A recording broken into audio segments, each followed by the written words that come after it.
On December 3, 1945, within the stone walls of Tsugamo Prison in Tokyo, a pen moved across paper with deliberate care. Admiral Chuichi Haraz was writing words that would have brought execution just months earlier. As the former commander of a major naval division and survivor of 7 enormous sea battles, he now found himself documenting truths he'd grasped while watching the devastation unfold at the Philippine Sea. The Americans kept replacing their ships. We kept counting our victories. But there were always more American vessels. It was like fighting the ocean itself. No matter how much water you destroyed, the tide kept coming back. Through his cell window stretched the broken landscape of Tokyo, mile after mile of rubble where the capital had once stood, devastated by B-29 super fortresses that had arrived in numbers no one in Japan had thought possible. Out in the harbor sat American warships of a size Japan had never imagined building. Their crews moved casually around these steel giants, maintaining machines of war that represented more metal than entire Japanese cities combined. The interrogation rooms here at Tsugamo Prison had transformed into something like a confessional, where Japan's naval leaders were finally facing a reality they'd either denied or been ordered never to speak about. They had declared war on an industrial giant that didn't just outproduce Japan, it outproduced them by factors that seemed impossible. The testimony these men were giving to the United States Strategic Bombing Survey would eventually reveal something far more damning than simple military loss. It would show the complete impossibility of Japan competing with American manufacturing power. What came from these sessions would become the most thorough admission of industrial inferiority ever documented in military history. Senior officers meticulously laid out how they'd led their nation into war against someone who could build more aircraft in a single month than Japan could manufacture in a full year. The fantasies of the pre-war years, the warnings from Yamamoto, all of it traced back to decisions made throughout the 1920s. Admiral Isoroku Yamamoto, the man who would eventually command the Pearl Harbor operation, had spent time in America before the war. From 1919 to 1921, he studied at Harvard University. Then he served 2 years as a naval officer in Washington. When Yamamoto returned to Japan, he carried warnings that no one wanted to hear. In correspondence from January 1941 to Navy Minister Koshiro Oikawa, he put his concerns bluntly. "If you've seen what I've seen, the automobile factories in Detroit, the oil fields stretching across Texas, then you know Japan cannot compete with America in a naval war." Yamamoto's assessment turned out to be exactly right. Captain Minoru Genda, who helped plan Pearl Harbor, had traveled to the United States on a military mission back in 1940. When Genda visited Boeing's plant in Seattle, he watched B-17 flying fortresses rolling off assembly lines one after another. The facility used mass production methods that Japan simply couldn't copy. At Mitsubishi, engineers took 3 weeks to build a twin-engine bomber. American factories finished equivalent aircraft in days. These statistics were ignored. A delegation from Mitsubishi had visited Douglas Aircraft in California and counted 6,000 workers on one single shift, all producing DC-3 transports that would become C-47 military cargo planes. The entire Japanese aircraft industry, every company combined, employed only 35,000 people total. This one American factory alone had nearly 20% of Japan's total aircraft workforce. Yet the warnings got dismissed by the Imperial General Headquarters. Admiral Osamina Gano, who led the Naval General Staff, spoke to Emperor Hirohito in September 1941. American workers lack discipline. They produce large quantities but without quality. Japanese spirit and superior training will overcome any shortage of equipment. What emerged from post-war interrogations told a different story. The Navy Ministry's own records showed that Japan's senior leadership had accurate information about American production. They chose to disregard it. In 1941, the United States produced 19.4 million tons of steel every year. Japan managed 5.8 million tons. Every day, America refined 4.3 million barrels of oil. Japan accessed 55,000 barrels daily, mostly from territories they'd conquered. December 7, 1941, brought what seemed like confirmation of Japanese assumptions. The attack on Pearl Harbor appeared to prove their calculations right. 8 battleships damaged or sunk, 188 aircraft destroyed, 2,403 Americans killed. In 90 minutes, the Imperial Japanese Navy seemed to have crippled American Pacific naval power.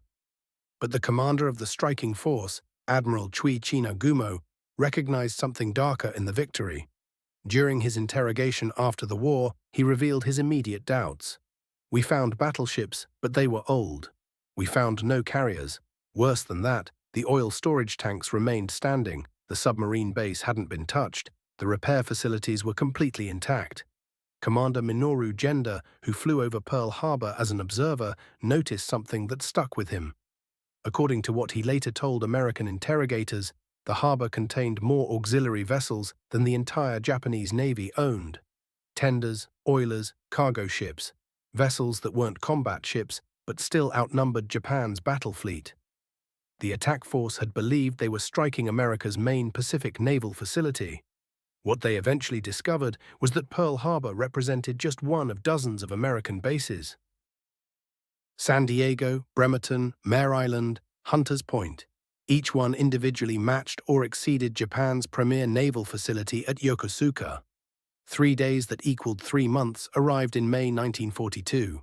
The Battle of Coral Sea gave the first real look at American industrial resilience. Japanese bombs severely damaged the carrier USS Yorktown, which limped back to Pearl Harbor. Japanese intelligence calculated repairs would take between 3 and 6 months, based on how long such work took in Japanese shipyards. Naval records show Yorktown entered dry dock at Pearl Harbor on May 27. 1,400 workers descended on the vessel in round-the-clock shifts. Rolling power plants were brought alongside to supply electricity. Welding arcs burned so bright they turned night into day.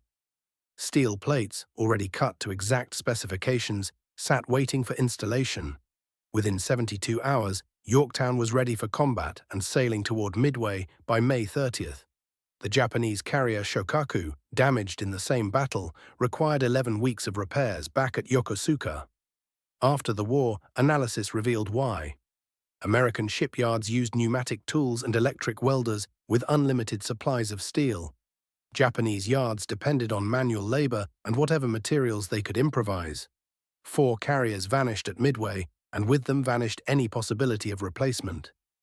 June 4, 1942, brought the battle that changed everything. Japan lost 4 irreplaceable fleet carriers. But the true defeat wasn't the ships themselves. It was the replacement rates. Admiral Matomi Ogaki, Yamamoto's chief of staff, wrote in his diary on June 10th, "The Americans will rebuild their losses within 1 year. We cannot rebuild ours in 10 years." He was being optimistic. America was already constructing Essex-class carriers, with the first commissioned in December 1942.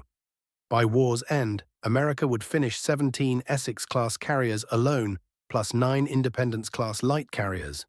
Japan managed to complete only 3 more fleet carriers during the entire war. The aircraft disparity proved equally crushing. At Midway, Japan lost 248 aircraft and 110 veteran pilots who couldn't be replaced. America lost 150 aircraft and 60 airmen. Within 6 weeks, American carrier air groups returned to full strength, with new planes and fresh pilots trained to replace their losses. Japan never fully recovered from Midway's losses. Guadalcanal became the grinder, where logistics replaced strategy itself. August 1942 through February 1943 saw Japan and America fight 7 major naval battles in those waters. The losses looked roughly balanced. America lost 29 ships, Japan lost 38. But what happened after told the real story. According to interrogations conducted for the Strategic Bombing Survey, within 6 months after Guadalcanal ended, the Americans showed up with a fleet bigger than all the ships they'd lost. Japan couldn't even fully replace its destroyer losses. The Tokyo Express, Japanese destroyer runs to resupply Guadalcanal, exposed the logistics problem clearly. Japanese destroyers burned irreplaceable fuel making these dangerous runs and could deliver 240 tons of supplies each time. American Liberty ships, produced at 3 per day in American yards, delivered 10,000 tons per voyage. One single American cargo ship carried more than 40 Japanese destroyer runs could manage. Japanese records showed their forces on Guadalcanal suffered severe malnutrition, with only 30% combat effectiveness by December 1942. American forces complained about their ration menus while consuming 4,700 calories daily. By early 1943, Japanese naval intelligence possessed accurate production figures. The reports proved so demoralizing, they were classified above top secret. Documents captured after the war showed the monthly production figures from March 1943. Aircraft, USA 7,200, Japan 650. Aircraft engines, USA 18,000, Japan 1,200. Trained pilots, USA 12,000, Japan 300. Warships launched, USA 48, Japan 3. Merchant ships, USA 140, Japan 8. Submarines, USA 8, Japan 2. Rear Admiral Sokichi Takagi looked at these numbers while at Naval General Staff and reportedly told his colleagues something stark. If these numbers are even half true, we are already defeated. The numbers weren't half true. They were actually conservative. American production was accelerating beyond what Japanese minds could process. The Willows Run plant produced 650 B-24 bombers monthly. Japan's entire heavy bomber production for the entire war totaled 15 aircraft. June 19 to 20, 1944 showed what happened when industrial capacity met pilot training and technology. The Battle of the Philippine Sea demonstrated the culmination of every disadvantage Japan faced. Japan assembled 9 carriers carrying 473 aircraft for this decisive engagement.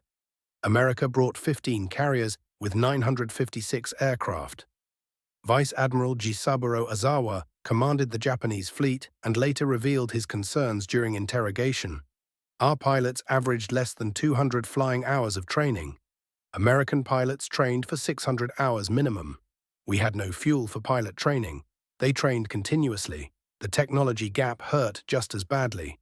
American carriers launched F-6F Hellcats with 2,000 horsepower engines, 650 caliber machine guns, self-sealing fuel tanks, and armor plating. Japanese Zeros, virtually unchanged since 1940, had none of these features. No armor, no self-sealing tanks, powered by only 950 horsepower engines. The results became mathematically inevitable. Japan lost 476 aircraft and 3 carriers. America lost 130 aircraft and not a single ship. Japan had lost 483 aircraft, 8 months of pilot training output. America lost 76 aircraft and replaced them within days from pilot training programs, producing 3,000 naval aviators monthly. When B-29s appeared over Tokyo in November 1944, the equation shifted again. The first superfortresses came from Saipan. Each bomber cost $639,000, more than most Japanese government buildings cost. America built 3,970 of them. The entire B-29 program cost $3 billion, exceeding Japan's complete annual military budget. Each aircraft contained 55,000 parts manufactured to tolerances Japan couldn't even measure. The pressurized cabins, remotely controlled gun turrets, and bombing computers represented technology Japan couldn't replicate, even with a decade of development time. B-29 raids revealed American industrial excess that Japanese planners couldn't comprehend. These bombers flew 1,500 miles from the Marianas, dropped their payload, and flew back. A 3,000-mile round trip, consuming 6,000 gallons of aviation fuel per aircraft. A 500-plane raid consumed 3 million gallons of fuel, Japan's entire monthly aviation fuel production. The March 9 to 10, 1945 raid on Tokyo dropped 1,665 tons of incendiary bombs, destroying 16 square miles of the city. This single raid dropped more tonnage than the entire Japanese Air Force held in inventory. April 1945 brought Okinawa, and the quantitative truth laid bare. The invasion fleet comprised 1,457 vessels. That represented more ships than the Imperial Japanese Navy had ever operated in its complete history. Vice Admiral Takejiro Onishi, the visionary behind the Kamikaze Corps, stood before his final testimony with the weight of history upon him. His words carried the devastation of a man who understood what was coming. He counted the destroyers in the screening force, over 100 vessels stretched across the horizon. Yet when he looked at Japan's naval strength, the numbers collapsed. 11 destroyers. That was all that remained in the entire navy. Just 11, the kamikaze campaign had exposed something brutal and undeniable.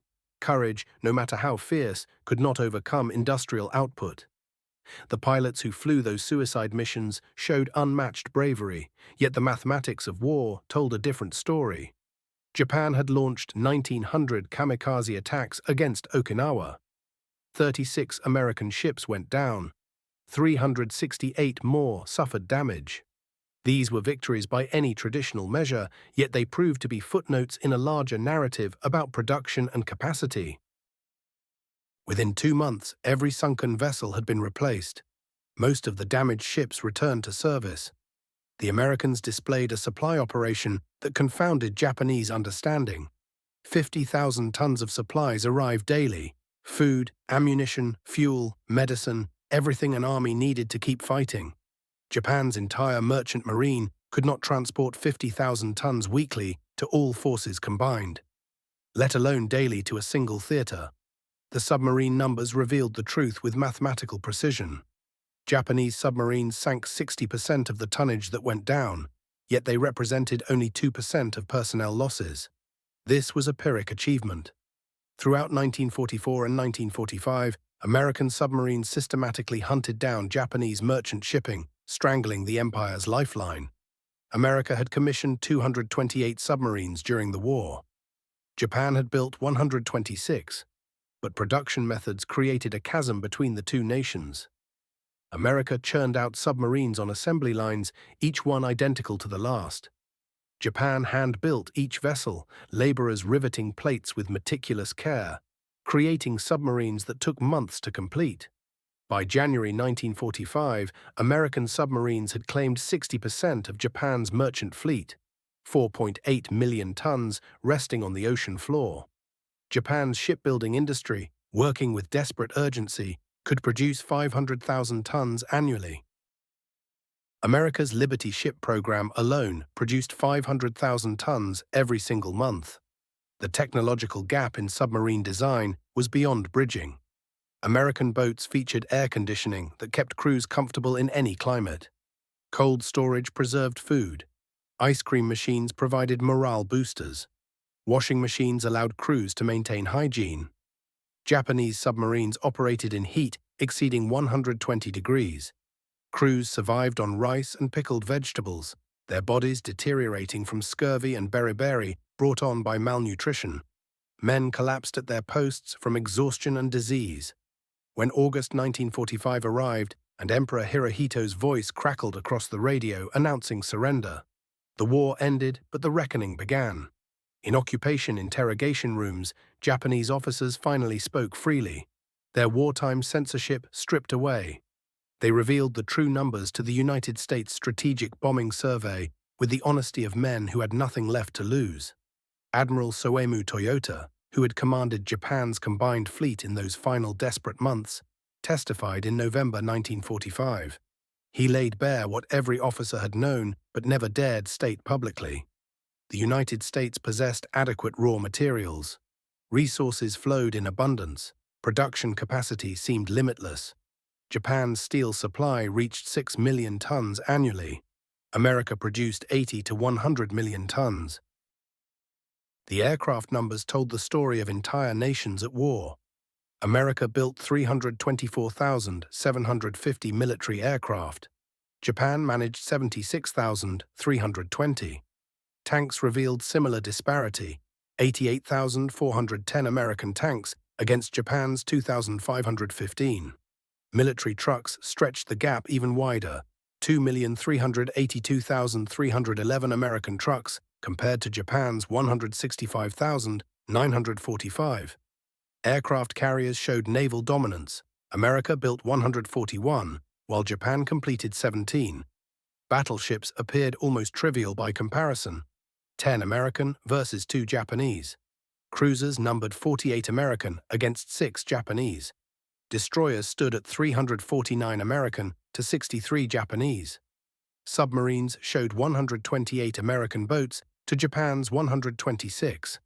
Admiral Yamamoto had known these numbers before the war began. He had studied them, analyzed them, and arrived at conclusions that haunted his every waking moment. In April 1943, an American P-38 fighter shot down his aircraft over the Pacific, but not before his prophecies had been documented in the naval archives. Yamamoto had written to Navy Minister Oikawa in September 1941, months before the attack on Pearl Harbor. His words captured the impossible task ahead. Should hostilities break out between Japan and the United States, it would not suffice to take Guam and the Philippines.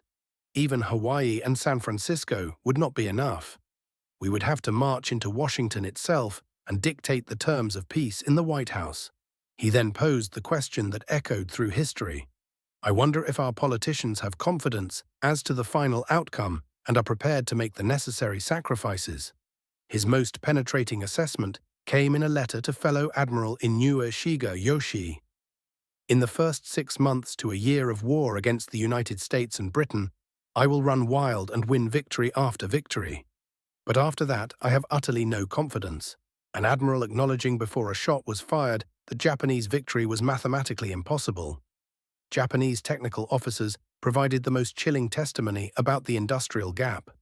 These were engineers who understood machines as well as military strategy. Their backgrounds in technical disciplines allowed them to comprehend American capabilities with precision that terrified them. During interrogations, naval constructors revealed that American welding techniques operated 5 years ahead of Japan's methods. The Americans welded entire ship sections in factories, creating massive assemblies that snapped together like puzzle pieces in the shipyard. Japan still riveted plates individually, hammers ringing hour after hour as workers fastened metal to metal. One American shipyard worker accomplished what required 10 Japanese workers laboring side by side. Quality differences ran equally deep. When American equipment fell into Japanese hands for examination, every component had been machined to such precise tolerances that parts proved interchangeable between different aircraft. Japan took the opposite approach, hand-fitting each piece individually. American mass production created better quality than anything Japanese craftsmen could handcraft through individual effort. On August 30, 1945, General MacArthur's boots touched Japanese soil at Tsugi Airfield. The occupation had begun. In those first weeks, Japanese officers witnessed evidence of American industrial supremacy that transcended comprehension. Tokyo Bay filled with hundreds of warships, more naval power than Japan had ever possessed at its peak. This was not America's entire fleet, merely the portion deemed convenient for occupation duties. Within weeks, Americans operated telephone networks, postal systems, radio stations, and transportation infrastructure superior to anything Japan had built in decades. Damage from years of bombing was repaired faster than Japan had originally constructed those facilities. The food reality struck with particular force. Through Garion, government and relief in occupied areas, America provided $1.7 billion in aid. 59% of that assistance took the form of food and agricultural supplies, totaling $1.19 billion. Each Liberty ship that arrived carried 10,000 tons of wheat, enough to feed an entire Japanese city for months. Hundreds of these vessels steamed into Japanese ports, each one carrying enough grain to sustain thousands of people. Japan's entire nation was fed as a logistical exercise, while America's own population experienced no shortages whatsoever. Japanese agricultural experts studied the American data and discovered something stunning. One American farmer produced food for 27 people. One Japanese farmer barely managed to feed his own family. America's agricultural surplus alone could sustain Japan's entire population indefinitely. The oil numbers defied belief. The ratio between American and Japanese production stood at 151 to 1. Japanese naval officers had always recognized oil as Japan's critical weakness, the Achilles heel of imperial ambition. The occupation revelations showed disparity that exceeded their worst estimates by a devastating margin. Japan had invaded the Dutch East Indies, seeking 5 million tons of oil annually. America produced that amount every 4 days, every single 4 days. Japan's best year produced 2.7 million barrels total. America produced 1.7 billion barrels annually, accounting for 60% of global production. 151 to 1. This single statistic explained why the war had to end as it did. The electronics gap proved equally insurmountable. From vacuum tubes to proximity fuses, American technological sophistication ran generations ahead. By 1945, every American ship carried multiple radar systems: search radar for detection, fire control radar for targeting, navigation radar for positioning.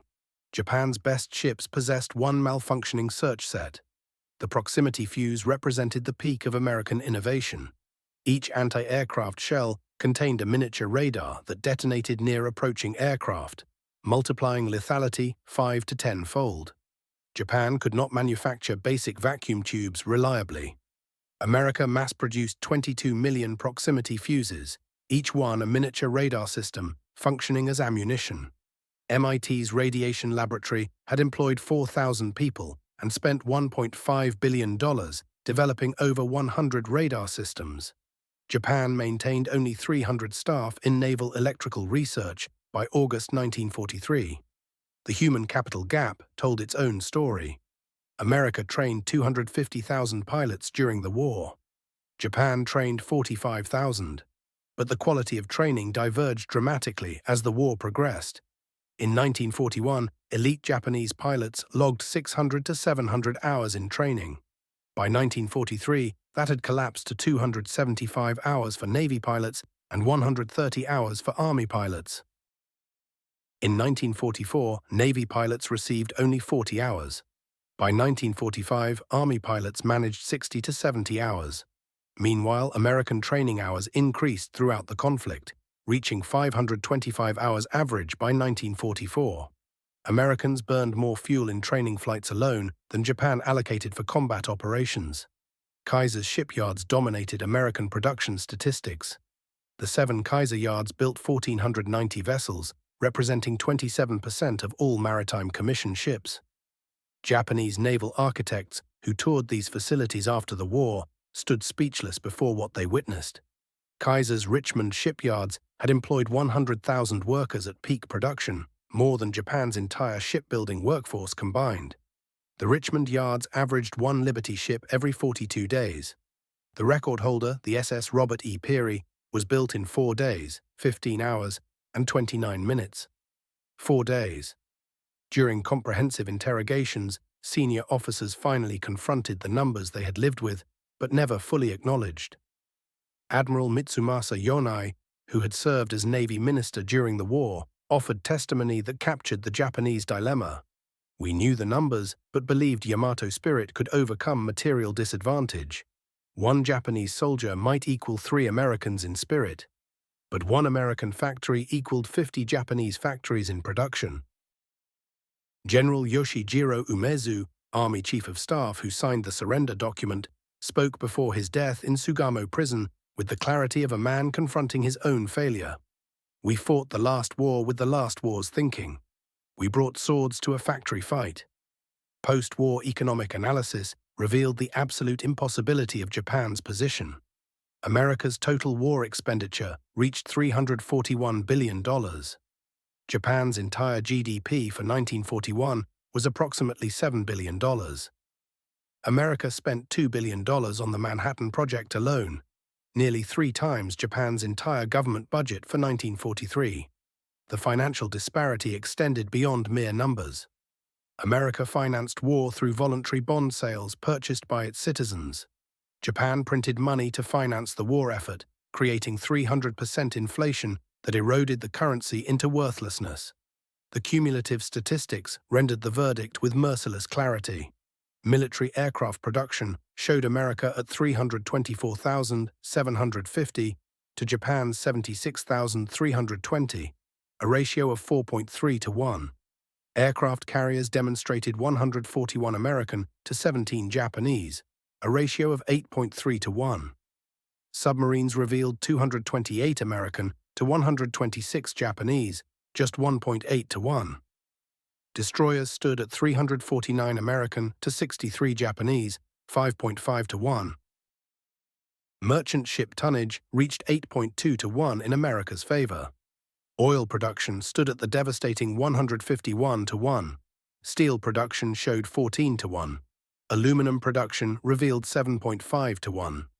The Japanese officers who testified about American industrial supremacy in defeat became unexpected architects of Japan's post-war transformation.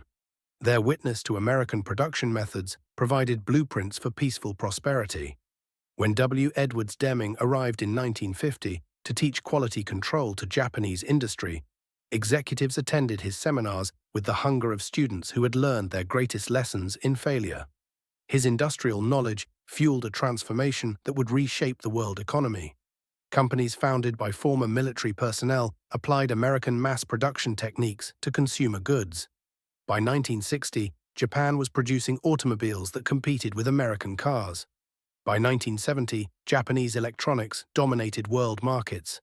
By 1980, Japan had achieved through industry what it could never accomplish through conquest: global influence and respect. The testimony of Japanese military officers about American industrial supremacy stands as history's most complete illustration of miscalculation. They discovered that modern war was not about courage, but capacity, not about spirit, but statistics, not about warriors, but workers. 10 times the industrial capacity, in those 4 words lay the entire Pacific War's predetermined conclusion. They never possessed a realistic chance, but in understanding why, they helped build a better world where production serves peace, industry serves humanity, and former enemies become partners in prosperity.